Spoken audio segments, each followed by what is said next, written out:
정치인 안철수로서 요즘 밤잠을 설치게 하는 고민거리가 있습니까? 국가적으로 가장 큰 위기 상황이 청년 실업 문제입니다. 작년 말에 청년 실업 9.8% 사상 최대 아닙니까? 그래서 실제로 실업자가 어느 정도냐? 최근에 미래부에서 조사를 해봤더니 34%인 겁니다. 네.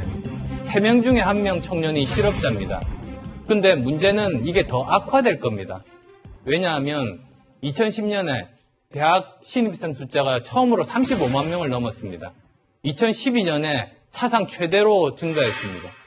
그런데 보통 대학교 입학 후부터 남학생들 같으면 7년 후, 여학생 같으면 5년 후에 취업 현장에 이제 뛰어들게 됩니다. 그게 바로 올해부터입니다.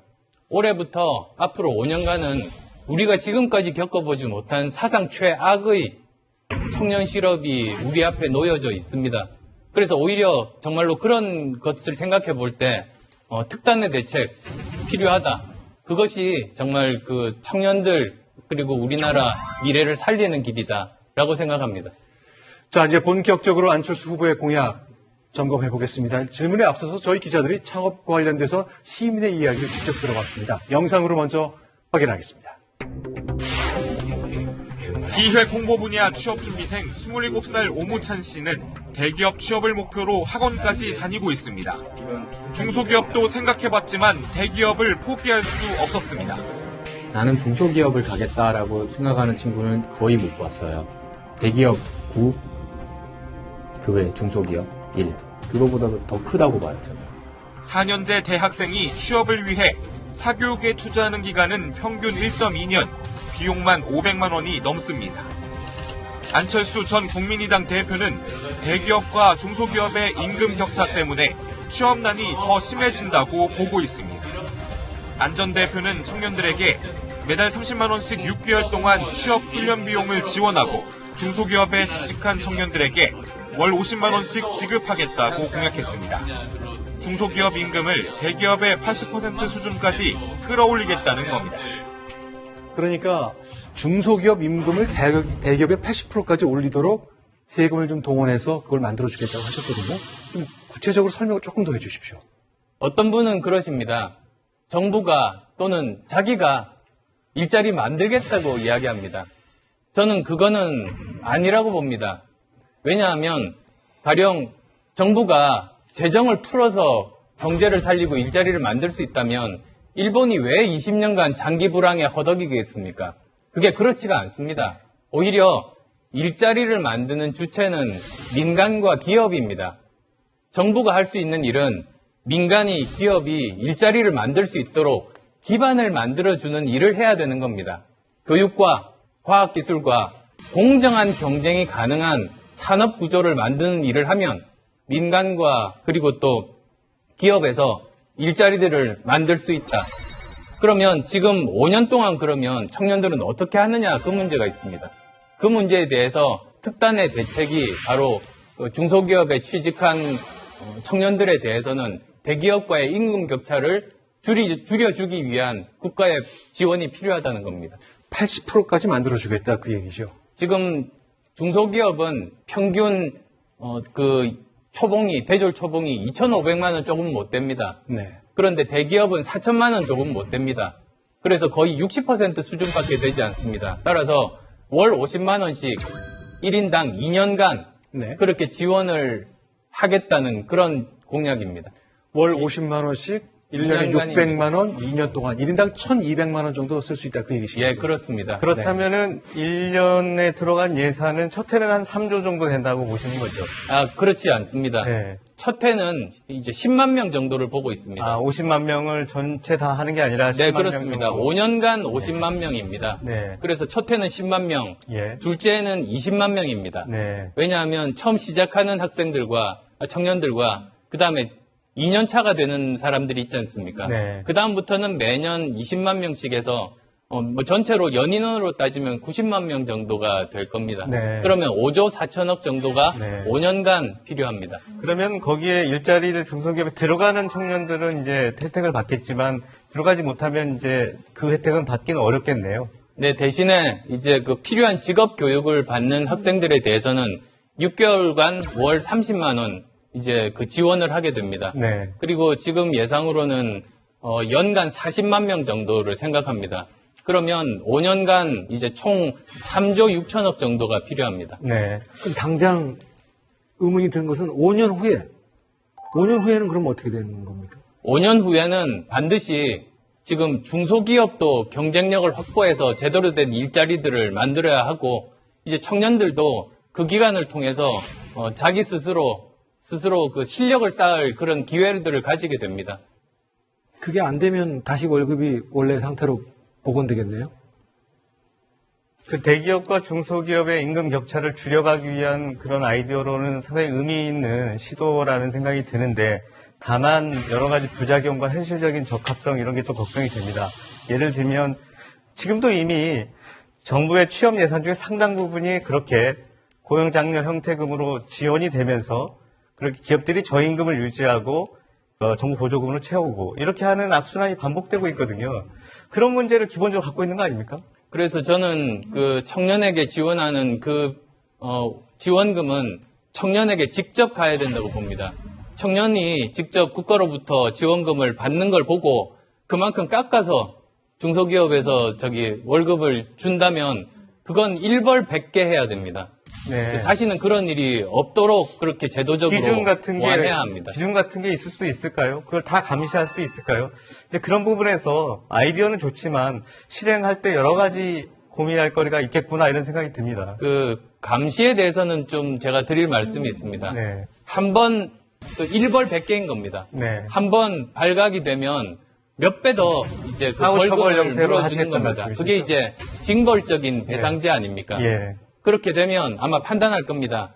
이렇게 하다가 잘못 걸리면 자기가 취한 이득에 정말 10배, 100배를 물어줘야 된다. 그럼 그러면 징벌적 아예- 배상제를 이 부분에 도입하실 수 있다고 네, 보시는 그렇습니다. 거군요. 저는 기본적으로 전반적으로 징벌적인 배상제 늘려야 우리가 그 국가가 직접 감시하는 것보다 더 좋은 효과를 얻을 수 있다고 보는 입장입니다. 이게 악덕 기업주냐 아니냐의 문제가 아니라 동기가 아무것도 없잖아요. 왜냐하면 나라에서 돈을 대주는데 왜 자기네 임금 수준을 올려서 청년들을 끌어모아야 되는 아무런 동기가 없어지는데 5년간 이런 문제는 생각 안 해보셨습니까? 이렇게 접근하시면 됩니다. 그 모든 중소기업에 주는 건 아닙니다. 제가 이제 발표할 때도 분명히 이렇게 첨단 중소기업을 포함해서 어느 정도 이제 발전 가능성 있는 유망한 그런 중소기업으로 이제 특정을 했습니다. 그리고 그건 이제 매년 그 결과 성과에 대해서 평가를 하면서 이렇게 가게 됩니다. 그리고 그 중에서 사실은 굉장히 이제 잘 돼서 중소기업을 넘어서 중견기업으로 발전하는 기업이 있을 수 있지 않겠습니까? 그리고 그런 기업이 많아야 됩니다. 지금 대기업이 일자리를 만드는 게 아닙니다. 창업기업이 일자리를 많이 만들지 못합니다. 일자리 정책으로 창업을 활성화시키는 건 청년들을 사지로 모는 겁니다. 네. 그러면 남은 거는 중소기업이 중견기업으로 그리고 대기업으로 갈 때 양질의 많은 일자리들이 생겨납니다. 그걸 위해서는 또 어느 정도 적정한 세제 혜택들을 줘야 됩니다. 기업 차원에서. 그러니까 그 둘을 잘 이렇게 조화를 시키면 충분히 저는 청년들도 실업 문제를 극복하고 그리고 중소기업도 발전할 수 있을 거라고 봅니다. 한 가지만 더 여쭤보면은 그 직업훈련 관련해가지고 6개월 동안 30만 원씩을 지원해 준다라고 말씀하셨는데 지금 지난해 고용정보원의 통계에 따르면 평균 취업 사교육비가 511만 원이었습니다. 이 연 단위로의 511만 원이고 안철수 전 대표께서 말씀하신 걸 약속을 따지면 360만 원입니다. 좀 평균치로 둘 간의 차이가 좀 많이 큰데요. 실질적인 지원책이 될 수 있느냐라는 의문이 들기도 합니다. 그게 일종의 훈련수당입니다. 그리고 제가 이제 교육정책에서도 말씀드리겠습니다만 지금 국가교육이 혁명적으로 바뀌어야 되고 가장 중요한 세 가지 중에 한 부분이 바로 평생교육 부분입니다. 중년층, 장년층, 노년층 교육도 저는 이제는 국가에서 책임져야 된다는 생각을 하고 있습니다. 4차 산업혁명 시대에 지금 모든 사람들이 사실은 살고 있는 겁니다. 이런 불확실한 시대에 그냥 국가가 교육을 책임지지 않는 건 저는 직무유기라고 보고 있습니다.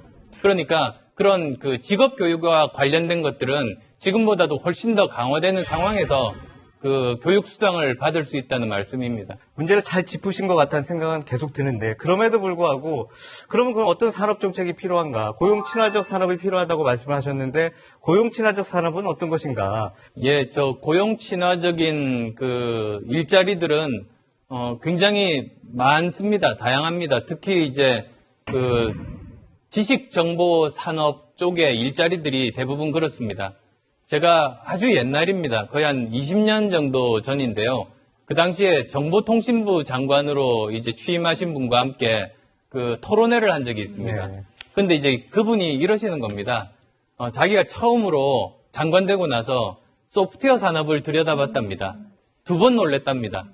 한 번은 아니 왜 이렇게 많은 사람들이 여기서 일하나 라고 놀랬고, 2번째는 그렇게 많은 사람이 일하는데 매출액이 이것밖에 안 되냐 라고 놀랬답니다.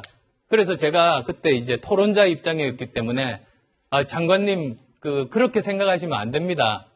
오히려 그 말은 작은 매출에도 불구하고 고용 창출을 굉장히 많이 하는 산업이라는 말이니까 그 산업 조금만 활성화되면 엄청나게 많은 고용을 창출할 수 있습니다라고 말씀드렸습니다. 이 예에서도 알 수 있듯이 그런 소프트웨어 산업을 포함한 지식정보화 산업, 콘텐츠 산업까지도 포함이 됩니다. 이 부분이 정말로 작은 그런 그 매출, 산업 규모에도 불구하고 굉장히 많은 일자리들을 만들 수 있는 산업이라고 말씀드리겠습니다. 자, 그러면 이제 지금 말씀하신 것처럼 결국 인력을 우리가 어떻게 키워서 소프트웨어 산업을 육성시키냐의 문제인데 552로 부르는 학제 개편 얘기하셨거든요. 이게 시행되면 이렇게 가장 크게 바뀔 거다. 예를 좀 들어주십시오. 우리 교육의 가장 큰 문제는 초중고 12년을 입시를 위해서 공부한다는 점입니다. 그러다 보니 원래 교육의 목적대로 교육을 못 시키고 있습니다. 정말로 불행한 일입니다. 그리고 더 큰 문제는 지금같이 불확실한 시대에 그렇게 입시 위주 교육, 암기 위주 교육만 해서는 문제 해결 능력 없는 상태에서 이 불확실한 시대를 헤쳐나갈 수가 없습니다. 그 고민에서 시작됐습니다. 그런데 이런 학제가 1951년 이래로 바뀐 적이 없습니다. 그러니까 66년간 같은 학제 속에서 청년들이 정신적, 육체적으로 몇 살 더 성숙했는데도 대학 입학 나이도 똑같습니다. 이런 것들을 바꾸기 위해서는 근본적인 틀을 바꿔야 된다는 게 문제인식의 출발점입니다. 그러니까 아예 입시 제도와 이 보통 교육을 분리를 하자는 겁니다. 그렇게 되면 우리가 그토록 원했던 적성을 찾는 교육, 인성 교육, 협업 교육, 그리고 창의 교육이 가능하게 됩니다. 물론 그러기 위해서는 학제 개편은 틀입니다. 시작에 불구하고 거기에 맞춰서 여러 가지 교과목들을 개편하고 교수법을 다르게 만들어야 되는 그런 숙제들이 놓여져 있습니다. 우선 그 학제 개편을 하게 되면은 교육개발원 통계를 보면 14조 이상의 돈이 들고 교육 현장의 혼란이 굉장히 크다. 그 취지 자체는 공감하지만 실현 가능성이 떨어진다는 그런 비판이 좀 있었고요. 더 이제 제가 좀 놀라운 반응은 어떤 학부모가 그러더라고요. 5.2 학제하면 우리가 사교육 안 할 것 같아요. 이렇게 얘기를 하더라고요. 한국 교육에서 사교육에 있는 문제는 학제 개편이나 대학 진학의 문제가 있기보다는 경쟁이 있기 때문이거든요. 경쟁 구조를 해체시키는 데는 5.2 학제가 돈은 많이 들고 또 효과는 좀 그렇지 않느냐 이런 의견이 있는데 어떻게 생각하십니까? 예, 저는 점진적인 개혁주의자입니다. 그리고 이제 이건 굉장히 장기적으로 봅니다. 10년 이상 걸릴 겁니다. 근데 문제는 교육부 장관이 바뀔 때마다, 대통령이 바뀔 때마다 교육정책이 바뀌는 게 문제 아니겠습니까? 그러니까 이 일을 하기 위해서는 정부 조직 자체가 장기적인 교육 계획대로 진행할 수 있도록 구조를 바꿔야 되는 겁니다. 그래서 저는 지금 현재의 교육부는 없애고 대신에 장기 교육을 합의하는 국가교육위원회와 그리고 그것을 지원하는 역할인 교육지원처로 개편하자고 제가 말씀드려왔습니다. 그 국가교육위원회는 아시겠습니다만 각계각층의 그런 이해관계자들이 모여서 10년 개혁을 합의하는 겁니다. 여야 정치권, 그리고 행정관료, 학부모 대표, 교육 전문가들 모두 모여서 저는 사회적인 합의가 이제는 대한민국에서 필요할 때가 됐다. 그 첫 번째 출발점을 저는 국가교육위원회에서 사회적인 합의의 모범 사례를 만들어야 된다고 보고 있습니다. 그래서 10년 계획을 합의하고 매년 합의하면 그건 100년도 갈 수 있는 장기 계획이 가능하게 되는 겁니다. 언제 대학을 갈 사람, 그 다음에 취업을 할 사람이 나뉘게 되는 겁니까? 그게 마지막 2년에 나뉘게 되는 겁니다. 네, 그렇습니다. 그러니까 만 15세 때 보통 교육은 끝나고 이제 그 직장으로 갈 사람들은 2년제 직업학교를 선택을 하고 또 그 대학에 진학할 사람들은 진로 탐색 학교라는 2년제 학교에 진학하게 됩니다. 그게 좀 너무 늦은 것은 아닐까요? 가령 예를 들어서 독일 같은 경우에는 김나기움이라고 하는 직업학교를 갈 사람을 초등학교 4학년 때 가르고 프랑스의 경우에도 고등학교 때 나누긴 하지만 이제는 그것도 중학교 때 나눠버리자라고 앞으로 더 끌고 오려고 하는데 이건 마지막에 2년이라고 하는 건 우리로 따지면 고1 때 그거를 나누는 건데 그게 적절할까요?